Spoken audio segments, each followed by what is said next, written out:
Hello everyone and welcome back to the Cycling Iceberg podcast. This is already the final episode of the Cycling Iceberg podcast related to La Vuelta. We are nearing our final weekend and I really couldn't let this opportunity pass, the Vuelta, without talking about a Spanish legend who recently died.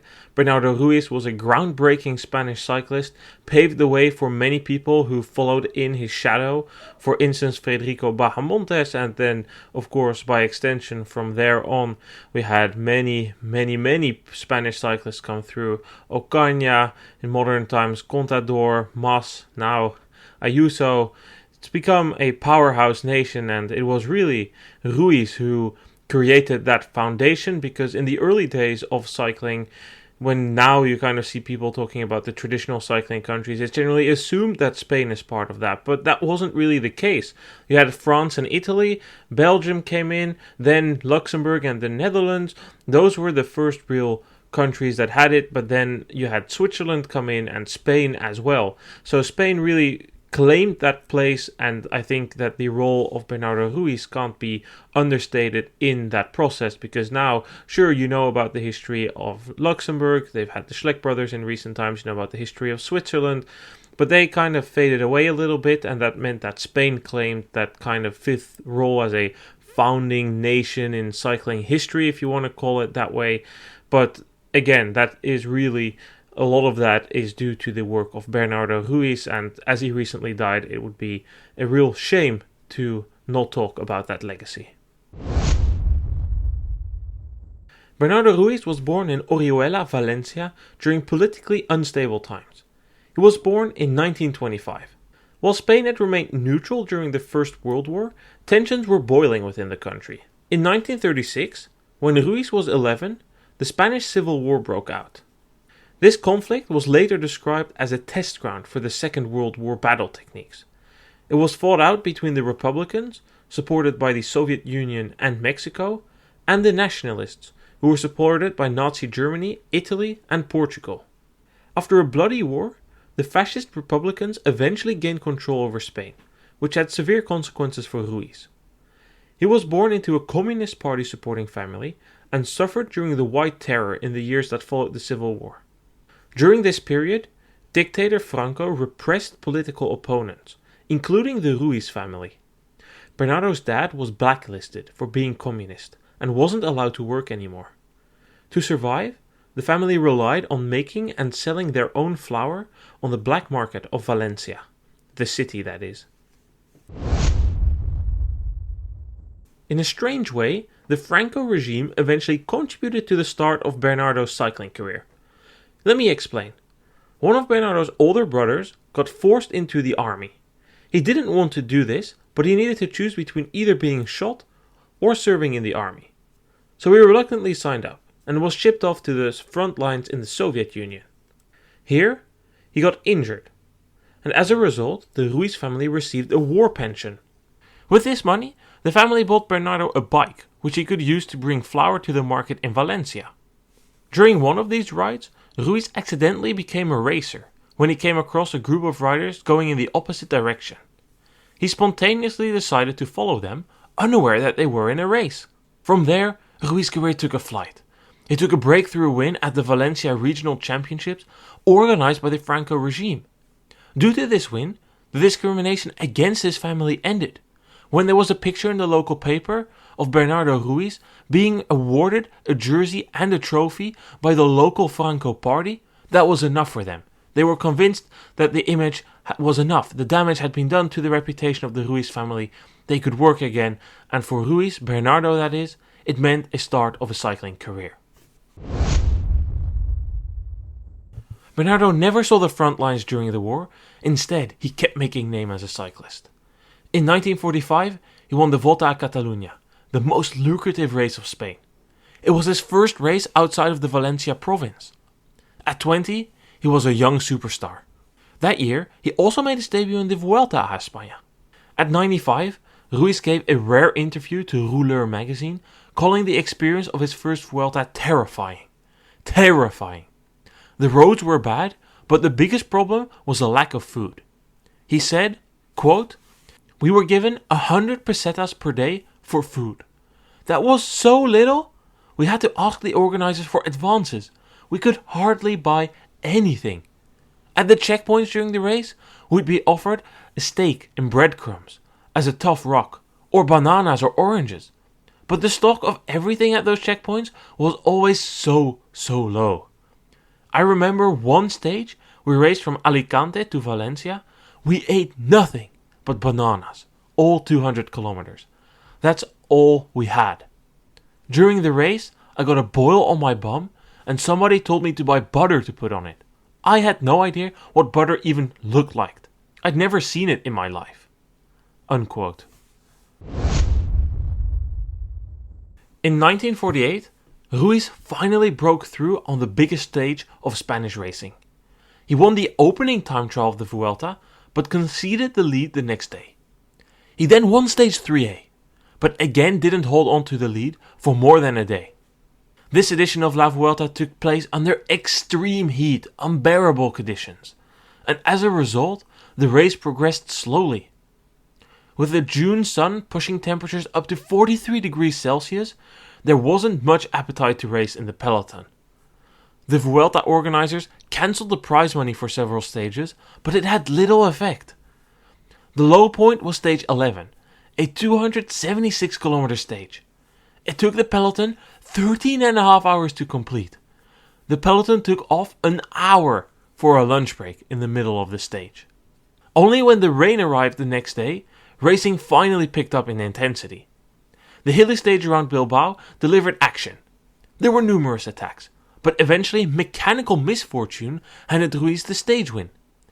His main rival, Dalmacio Langaricia, flatted 8 times and lost over 4 minutes to Ruiz. But for Ruiz, that wasn't a matter of luck.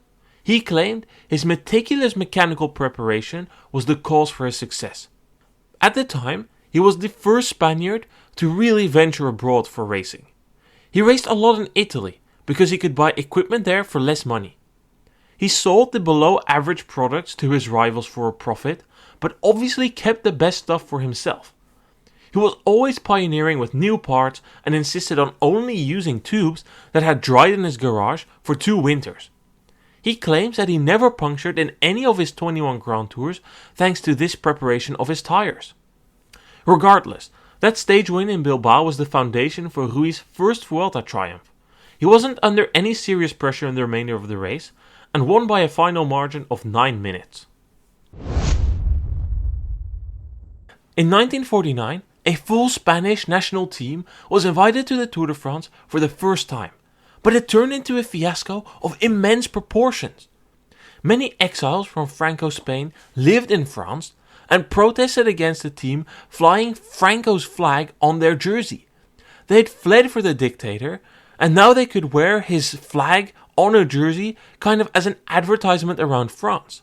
That was not just against the liking of the exiles, but the French didn't like it as well. They just finished their war on the fascists. They had overcome Nazi Germany. Now, in the biggest celebratory moment, the Tour de France, the moment that France comes together to celebrate, they were still confronted with a fascist nation state pushing their own propaganda, their sports promotion through their event. The Spanish riders and staff were insulted, even though some of them had fought against Franco in the Civil War. Of course, Ruiz himself was also anti-Franco. But that didn't matter. It was not about who was wearing it, it was about what they represented. As a result, the Spanish team car was parked in a police office each night to avoid it being vandalized by angry rioters. After 5 stages, the Spanish team had had enough of the hostilities. They deliberately broke their bikes and abandoned the race. Unsurprisingly, the team wasn't invited back to the Tour in 1950. When the Spanish team was allowed back into the Tour in 1951, Ruiz was immediately the revelation of the race. He won 2 major mountain stages, including the Queen Stage to Aix-les-Bains, which passed 5 high cols in the Alps. Ruiz became the face of Spanish cycling. In an era in which the Vuelta wasn't organized, he became the first Spanish cyclist to really make a name for himself on the international scene. And at the time, that meant Italy and France. That's where cycling was happening. Of course, there had been other Spaniards before. Ruiz wasn't the first Spaniard to win a stage in the Tour. Julian Berredero had already won a stage and the KOM classification in the Tour, but Ruiz gained far more respect abroad. Particularly his anti-Franco reputation, once that really caught on, that made him well appreciated, especially in France. In 1952, Ruiz stood on what was one of the, maybe even the strongest Tour de France podium ever. In the mountains, nobody could follow Italian superstar Fausto Coppi, who won the Tour by nearly 30 minutes, half an hour. Still, for second place, there was an intriguing battle between two other legends. The always underrated Belgian Stan Ockers took on Ruiz. The two were closely matched, but eventually Ruiz had to settle for third, with the decisive moment coming in the downhill of the Ventoux. He said, quote, "Our two-wheelers were very dangerous, because they heated up if you braked. So, on the Ventoux, I descended 150 meters behind Coppi and Ockers, very carefully, because I was scared. I lost 4 minutes. If I hadn't done that, I'd finished second, but I'd never been able to beat Coppi." Unquote. For Ruiz, Coppi was the greatest cyclist of all time. That's a stance he remained until the very end of his life. With this podium, Ruiz opened the international scene for Spanish riders. He paved the way for many riders that followed in his footsteps. His results were, however, quickly overshadowed by his countryman, Federico Bahamontes. But really, the role of Ruiz can't be understated. A combination of extreme poverty, food shortages in his youth, and perhaps just a general lack of talent meant that Ruiz was never able to challenge for the win in the big cycling races. He never made a big bid for the win in the Giro, Tour, or the World Championships. Those were the three races that mattered at the time. Still, Ruiz raced at a high level. He was driven by his passion for the bike. He'd fallen in love delivering flour and never fell out of love again. In 1955, he became the first Spanish rider to win a stage in the Giro. He raced 12 consecutive Grand Tours between 1954 and 1958, a record which stood until Adam Hansen broke it in 2015. In 1957, Ruiz finished third in the Vuelta, but he played a more decisive role in the race than that third place might make you think. He got revenge on Bahamontes, a rider who he detested. This rivalry was partially caused by Bahamontes overshadowing Ruiz, but the real underlying reason was that Bahamontes was the poster boy of the Franco regime. It was another classic case of a cultural divide. Ruiz, of course, as you know by now, very anti-Franco. Bahamontes also grew up in poverty, so in that sense he had somewhat of a overlap with Ruiz, but Bahamontes grew up in the heartland of fascist Spain. He lived close to Madrid, the Eagle of Toledo, and he was really used as an advertisement tool for the Franco regime. And Ruiz didn't like that. He liked Jesus Lorono. This is the story that I told earlier this Vuelta. Ruiz orchestrated a coup on a flat stage, which helped Lorono win the overall. After his career, Ruiz briefly became a director at Famea, where he managed Bahamontes. He said they tolerated each other, but their partnership was never a success. Ruiz coached Angelino Soler to the Vuelta win in 1961, before concluding a career as a director wasn't what he was looking for. Ruiz lived a private life and turned 100 this year. He was the oldest living Grand Tour winner when he died in August of this year. I already said it at the beginning of this episode, but Ruiz was really a pioneer for Spanish cycling. It was his work, his early steps, his adventure spirit that sent him to Italy, that sent him also a bit to Switzerland, but especially France, that really paved the way for the many Spanish cyclists that were to come. Another thing I've been thinking about is something that we discussed earlier as well, these internal rivalries. And what I thought I didn't articulate enough in the episode about the 1957 Vuelta was that there were a lot of more races ridden with a national team compared to now. So therefore the strongest riders were more on the same team. They needed to be selected by selectors, a selection commission, and that meant that there was more potential for that to happen. If you look at this Vuelta, a lot has been made about UAE, and in a way I think there's too many leaders on that team. They have a big budget, and there's a lot of riders that want their own opportunity. And sure, UAE now has the most wins, and they have a lot of different riders winning. They get their opportunities in smaller races, but with Ayuso reportedly leaving, you can also see that for riders that do have the caliber of wanting to be leader, it's often very difficult to settle for that. Between Ruiz and Bahamontes, there was never such struggle over leadership, but still, the fact that they were needing to be like teammates, that was always a bit iffy, because Ruiz didn't really like Bahamontes. He didn't really want to sacrifice himself for Bahamontes. He didn't want to have his own breakaway opportunities taken by Bahamontes, who would go in the break. So there was always a bit of a struggle in those national teams, and after this Vuelta, I'll record a number of episodes on the World Championships. And about the older World Championships, you're going to hear a lot of that as well. The Belgian team was super infamous for it. They were, at this point, not really a nation yet of the Grand Tours. They were still a lot more of the one-day race. They had Van Looy, they had Van Steenbergen, they had De Vlaming, a lot of one-day specialist Maartens, of course. So the Belgians at the World Championships were super infamous for that. And yeah, as you've probably have realized if you've listened to more of these podcasts, like the French also had these internal fights occasionally for the Tour de France, and sometimes they could kind of solve it with a regional team, but the French were the only country to have that luxury of having the regional teams that they could put in function for somebody else. But the Spaniards, they were lucky to send one team to the race. Sometimes they even raced together with the Portuguese, so they just needed to do with it. And that's a final note as the Vuelta comes to a close, that if you have too many leaders, I would say historically you see that it's very, very difficult to manage that. Sometimes it's already difficult to manage two leaders.